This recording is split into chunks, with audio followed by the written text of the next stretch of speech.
একজন মাতাজি না আমার কাছে জানতে চাইছিল ফেসবুকে যে আমি আমার ভিডিওগুলোর মধ্যে না অডিওটা কিভাবে রেকর্ড করি। ওনার উদ্দেশ্যেই আমি বলতে চাইছি, আমি কিন্তু ফেসবুকে ডাইরেক্ট গিয়ে ফেসবুক ভিডিওর মধ্যে অডিও রেকর্ড করি, আর ইউটিউবেও কিন্তু ডাইরেক্ট এসে আমি অডিওটা রেকর্ড করছি।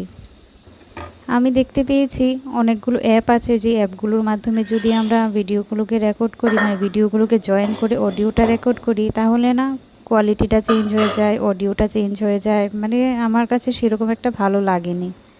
তাই আমার মনে হয়েছে ডাইরেক্ট যখন আমি ভিডিওগুলোকে জয়েন করে অডিওটা রেকর্ড করি, বেটার মানে রেজাল্ট দেয়।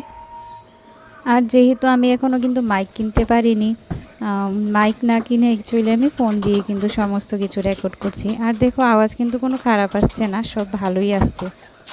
যেহেতু আমি ইউটিউবের মধ্যে কন্টিনিউ করতে পারিনি, অনেকটা টাইম কিন্তু গ্যাপ দিয়েছি, তাই কিন্তু ভিউজটাও ডাউন হয়ে গেছিলো। আবার সমস্ত কিছু ঠিক হয়ে যাবে আস্তে আস্তে। কিন্তু ফেসবুক বা ইউটিউবে যখন ডাইরেক্ট আমরা অডিও রেকর্ড করি, সেখানে কিন্তু নয়েজ ক্যান্সেলেশনের ফিচারটা আসে না, তাই কিন্তু সেই বেনিফিটটা আমরা এখানে পেতে পারি না। যাই হোক, যেহেতু প্রতিদিনের লাইফস্টাইলটা শুরু করছি, সেখানে কিন্তু এত সব কিছুর দরকার পড়ে না আমার মনে হয়। থ্যাংক ইউ দেখার জন্য। আর আমার ভিডিওগুলো যদি ভালো লাগে তাহলে সাবস্ক্রাইব করো।